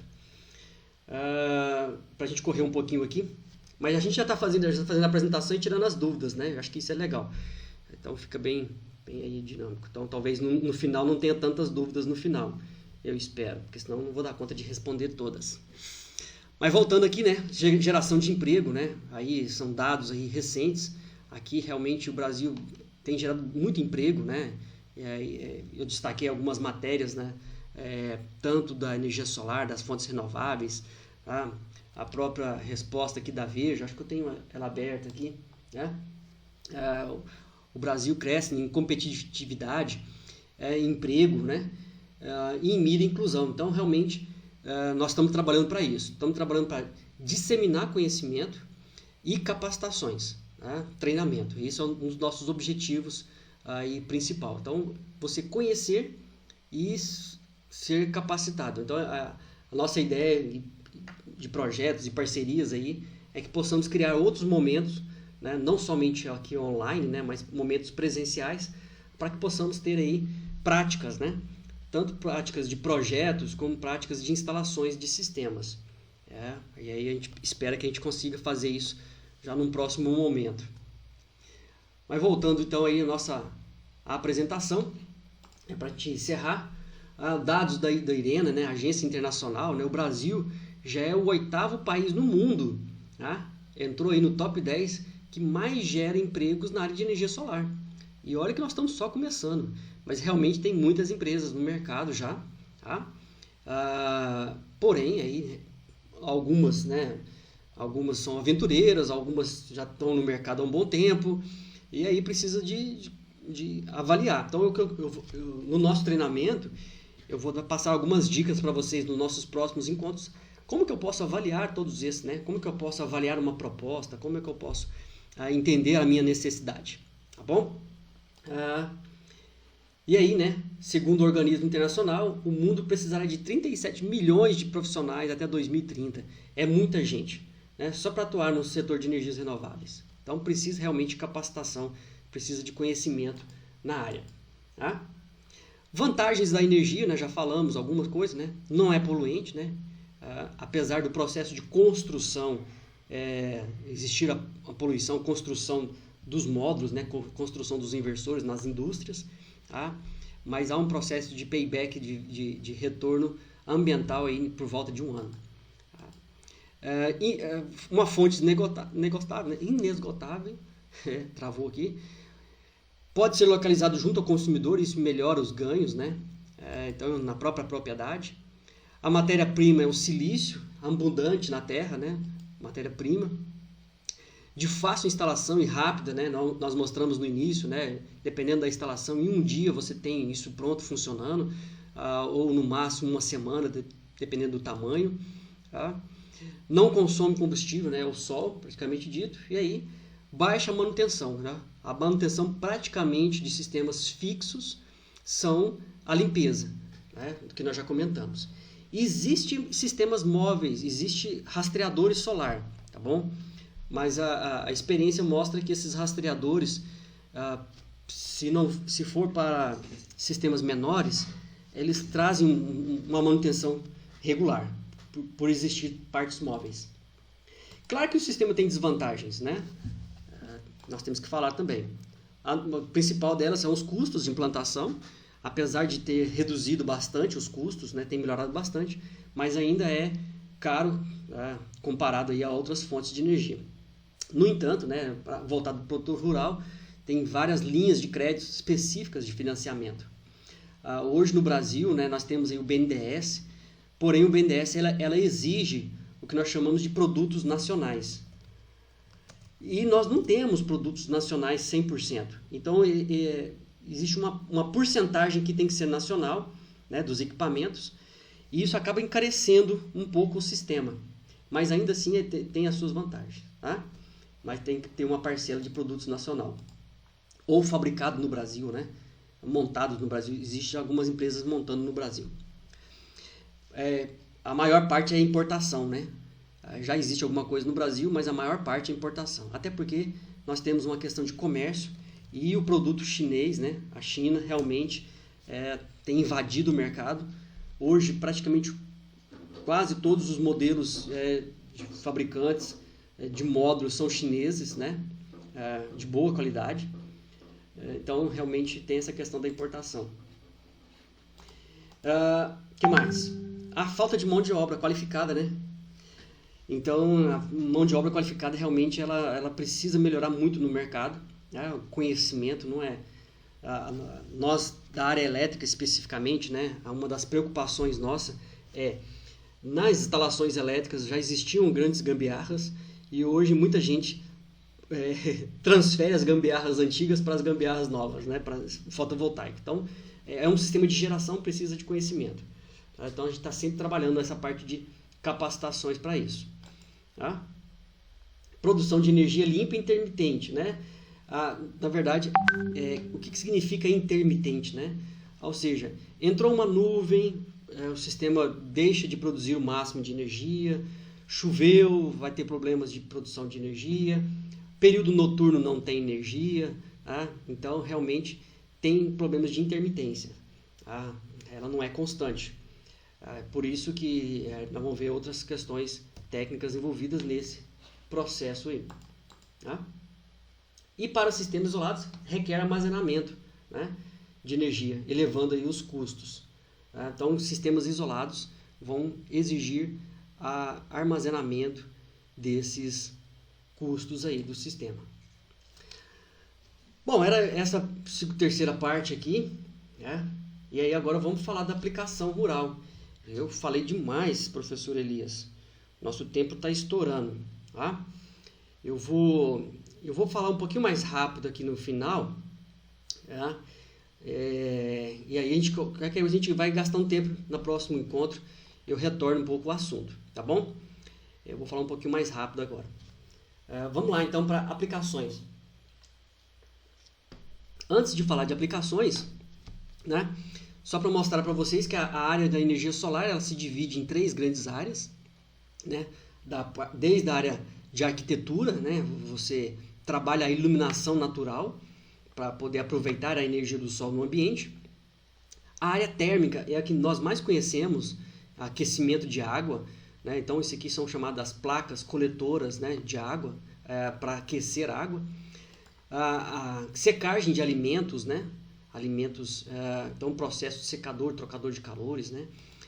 Sistema de refrigeração, existe processo de refrigeração por meio térmico. Aquecimento de piscinas também é aquecimento de água, isso nós já conhecemos. Na indústria, aquecimento industrial de águas também, mesmo procedimento, né? E a própria produção de energia térmica, né? Então, nós temos aí. É isso mesmo, professor Elias, 10h30, nós já estamos encerrando. O que eu gostaria de destacar para vocês são essas 2 grandes áreas, a solar fotovoltaica. Tá?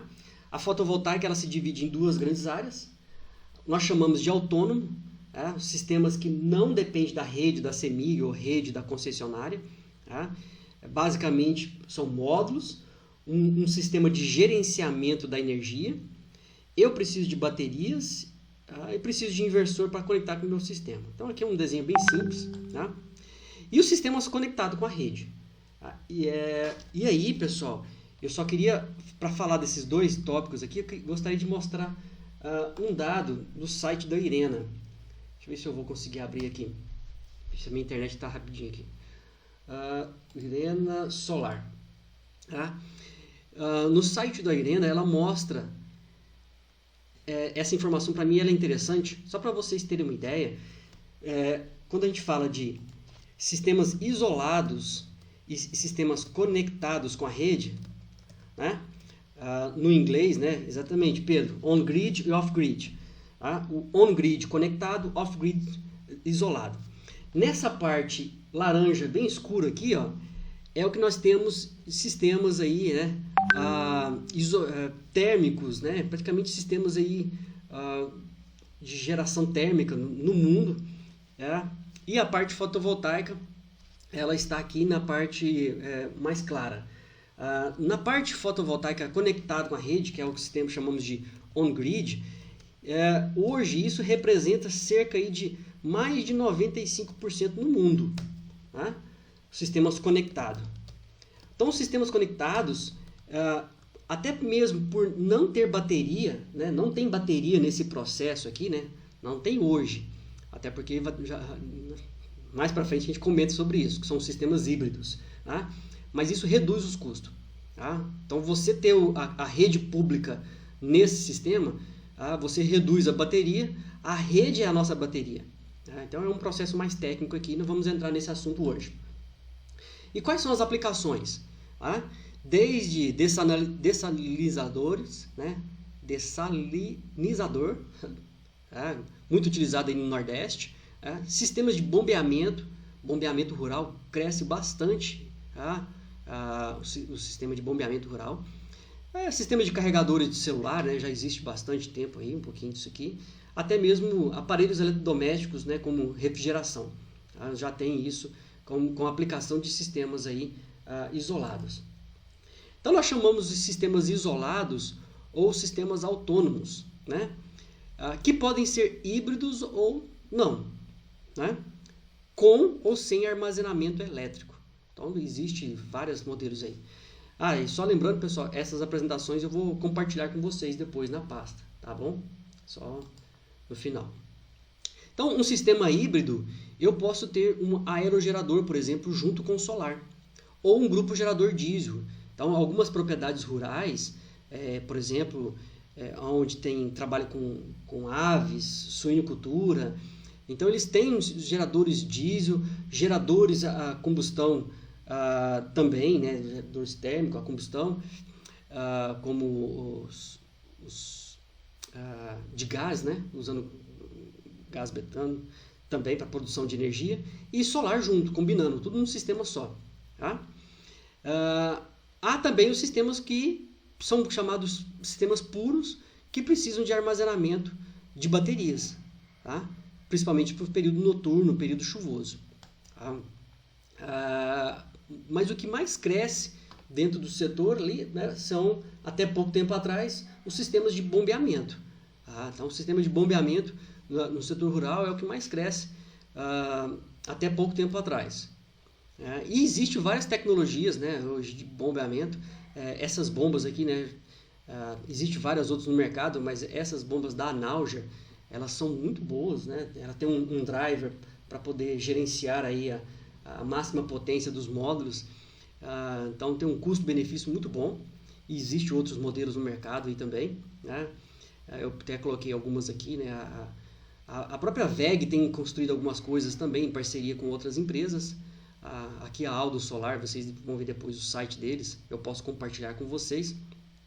Mas eu preciso dimensionar, né? Eu preciso entender como é que eu dimensiono, não é simplesmente inserir uma bomba dessa, eu preciso ter conhecimento para dimensionar tanto o sistema solar, né, os painéis, o tipo de bomba, como a rede hidráulica, né, para poder atender esse mercado.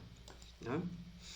Aqui tem um exemplo, né, de bombeamento, né, o sistema de motobomba, muito utilizado aí no setor rural, tá? Exclusivo para bombeamento, pessoal. Aqui não tem inversor, a bomba já funciona em corrente contínua, tá? Que é o que é produzido pelos painéis. Então, vamos falar um pouquinho mais de técnica no nosso próximo encontro, tá bom? Esse aqui, novamente, é um sisteminha utilizado em algumas propriedades rurais isoladas da rede, onde não tem energia elétrica, e aí eu preciso de baterias, né? E eu preciso de um camarada chamado controlador de carga, porque sem ele eu não consigo, né, gerenciar a energia, podendo esgotar a energia das baterias, o que reduz a vida útil, tá? E também aí, né, danificar aí os equipamentos. Então, esse é um modelo de sistema isolado ou off-grid, muito utilizado aí no setor rural para pequenas propriedades. Hoje a tecnologia vem aumentando, já falei para vocês, né, hoje temos esse modelo aqui chamado Grovat, mas existem outros fabricantes, é que ele aceita tanto a energia dos painéis, como de um gerador diesel, como a própria rede da concessionária se tiver. Esse sistema aqui, pessoal, ele não compartilha energia com a rede. Na falta da energia solar, eu uso a energia elétrica para atender as minhas cargas. Tá? Ou na falta das baterias, né? Então tem um processo de gerenciamento de tecnologia aqui, tá? Ou seja, é um avanço comparado a isso, né? Um bom avanço. E aí, por fim, né, os nossos sistemas conectados à rede é um sistema mais simples. Basicamente aí ele tem painéis no telhado, né, ou no solo, né? Esses painéis geram energia em corrente contínua e nós precisamos transformar por meio de um inversor. A energia ela é utilizada na casa, nos aparelhos eletrodomésticos, e essa energia sobrando, ela vai para a rede, onde eu tenho um medidor bidirecional que contabiliza essa energia para os dois lados, né? Depois eu vou compartilhar algumas coisas para vocês assistirem com mais tranquilidade. Tá? Aqui é só um exemplo aqui de como o nosso sistema funciona, né? Aliás, aqui seria uma rede comum. Hoje as nossas casas é isso, né? Você pega a energia da rede e você atende as suas cargas. Tá? Com o sistema solar, o que acontece? Você monta os painéis no telhado, coloca um inversor no seu sistema, né? A energia que vem e troca o medidor, lá esqueci de falar, troca o medidor. Então são 3 passos básicos. Tá? A energia que vem do sol, né? Primeiramente, ela atende às cargas. É a primeira coisa que acontece. Tá?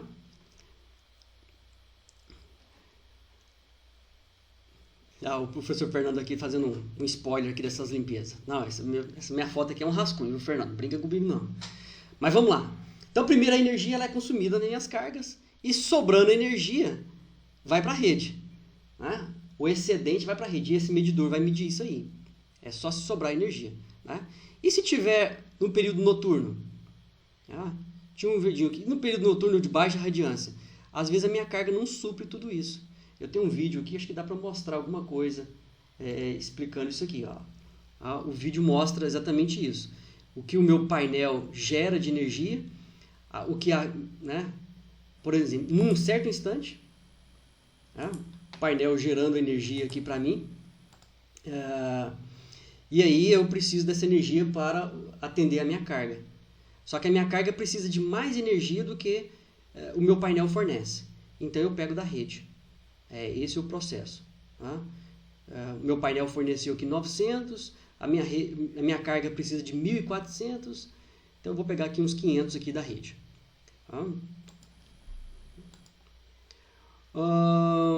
Voltando aqui, no período noturno, gente, não tem sol, né? Aí eu pego toda a energia da rede. O relógio vai contabilizar isso para mim. Né? Esse é o meu princípio. E aí, para a gente finalizar, depois nós vamos voltar nesse assunto com vocês, viu, pessoal? Mas para a gente finalizar, né, nós temos um mercado crescente e uma tendência, né, nas cidades disso evoluir muito rápido, né? Mas os nossos cases no rural, né? Eu já apresentei esse caso aqui na primeira tela. Esse aqui é uma instalação aqui na cidade de Centralina, Minas Gerais, propriedade rural.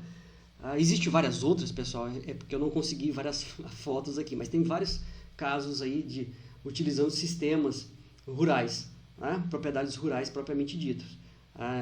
Ou, dependendo da instalação, usa no próprio telhado, às vezes é um galpão, né? Mas a nossa grande preocupação é exatamente com a limpeza, né? Então, para quem conhece a região aqui de Araporã, Centralina, Itumbiara, né? A terra, né, bem vermelha. Então, com certeza aqui, se a gente voltar nesse local aqui, precisa fazer uma limpeza. E aí vem os desafios, né? Como fazer limpezas regulares aqui, de forma a manter o sistema, né? E a questão da água também, né? Então, tem estudos para fazer isso aí. Talvez um processo de bombeamento regular aqui, alguma coisa, mas nós estamos avaliando até esse sistema aqui também para ver aí a quantidade de energia produzida. Então, normalmente aí as fotos, né, nos primeiros dias, né, normalmente as empresas tiram as fotos nos primeiros dias aí das instalações, né, então propriedades rurais, o pessoal normalmente dão preferência para a instalação de solo, até porque você tem espaço disponível para isso, né, no solo, e pela facilidade da limpeza, né, também. Então, são preferências aí. Então, são vários aí exemplos, né, de processos aí que tem trabalho. Vale lembrar aí, né, o professor Gesmar aqui também comentando aqui sobre a questão da questão da altura, né? Então, a NR35 trabalha com questões de altura. Então, também instalação no solo já ajuda bastante a evitar em trabalhos com altura, né? Então, estamos alguns cases aí mostrando para vocês.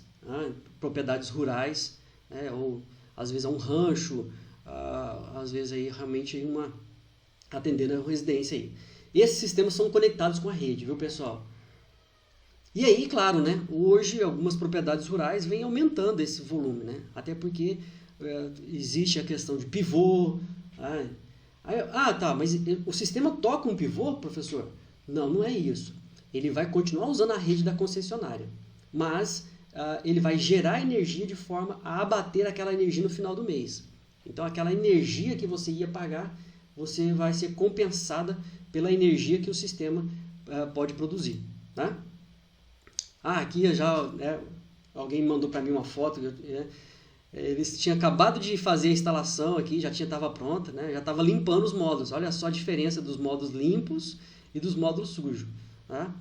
Então, realmente, veja, é a quantidade grande, né? Isso aqui foi nessa empresa, né? Uma empresa de grãos, né?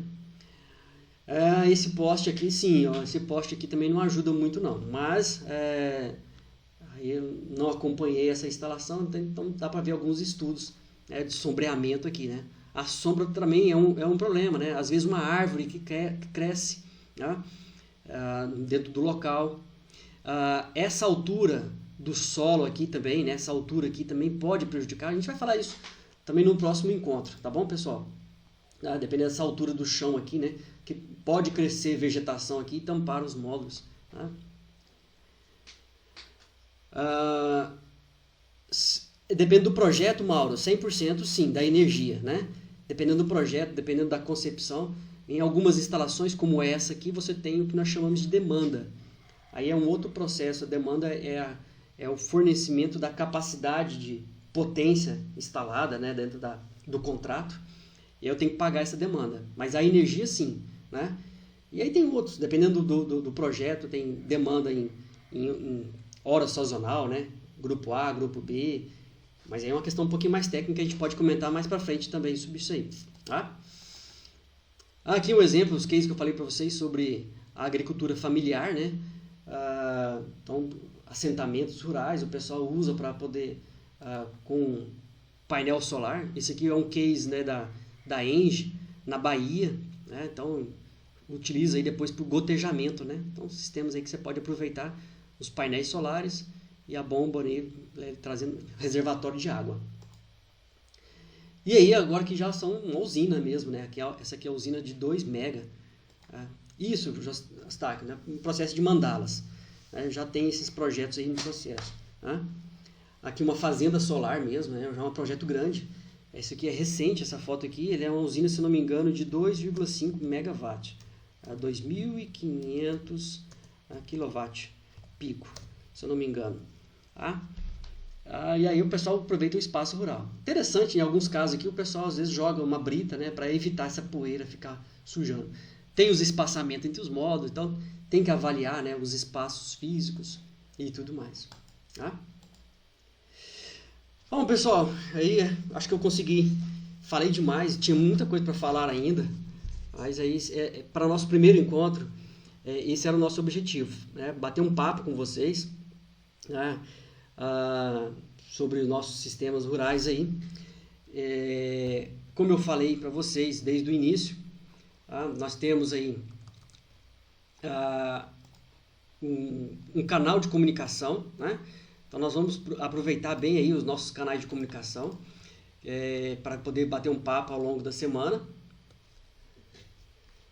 O Eli está perguntando aqui o uso das ruas. Eu aproveitar o próprio asfalto, né, e fazer Existe estudo sim, na Europa existem alguns estudos sobre isso. Não avançou muito, mas existe, viu, professor Elias? Para aproveitar o asfalto. Tem tanto o asfalto como a cobertura também, né? Então tem alguns projetos, depois eu posso mostrar alguns projetos futuristas. Tá? Deixo aqui o link para vocês do chat, para a gente bater um papo, a gente conversar durante a semana, tá bom? Existe um grupo, como eu falei para vocês, também do Classroom, onde eu vou postar aí as informações, né? Então eu vou sempre estar colocando aqui no Classroom, eu vou colocar para vocês o material, tá? Então eu vou divulgando para vocês aí o que nós temos. Eu acho que eu deixei para vocês aqui nas atividades esse link aqui para vocês, onde eu vou postar depois as atividades, informações também. Então já copiei aqui para vocês, estou deixando para vocês aqui.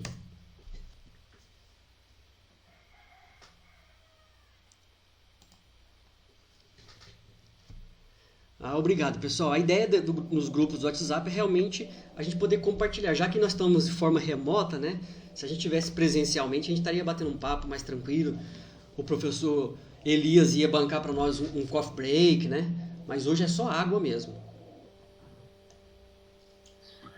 Ok, professor Sérgio. Nós, então, agradecemos muito a sua brilhante exposição. Acho que atingiu plenamente os nossos objetivos, né?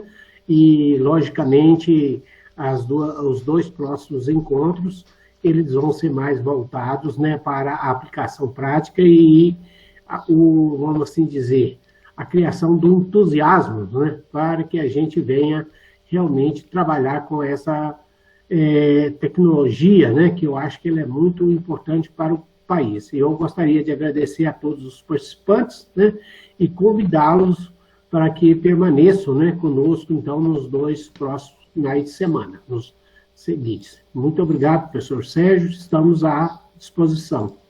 Tá, só informando o pessoal, né, da nossa lista de presença, né, acho que o pessoal aí, não sei se todo mundo recebeu, né, eu vou postar de novo aqui no WhatsApp. Assina a lista de presença aí para nós aqui, né, com as informações, por causa do certificado, né? Isso, professor Sérgio, isso é importante, né, porque eu terei que encaminhar essa lista também junto com o nome completo e o CPF dos participantes, né? E a retirada desse certificado é automático no próprio site da Pró-Reitoria de Extensão, ok? Será encaminhado no próprio site, a pessoa retira tranquilamente, tendo a presença garantida dos 75%. Ok. Tá? Então, fica aí. Se tiver mais alguma dúvida aí, a gente pode bater um papo aqui ainda. Tá? Mas com certeza a gente vai ter outros canais de comunicação para a gente conversar. Deixo aqui também o meu contato, telefone, para quem não pegou, né? Estou aqui no chat aqui também. Para quem já não pegou, pode anotar depois. Né? E aí, nos nossos próximos encontros, a gente vai continuar sobre o tema, tá bom?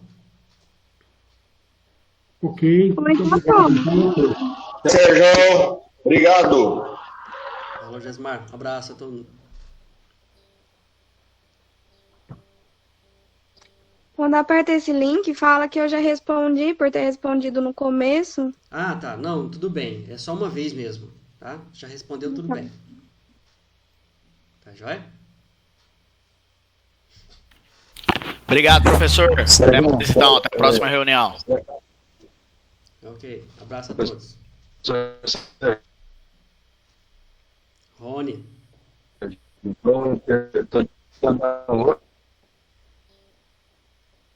Professor Sérgio, estou dentro da viatura aqui assistindo. Alô, Sérgio. Eu perdi uma parte, meu chefe. Que link é esse para assinar a presença aí?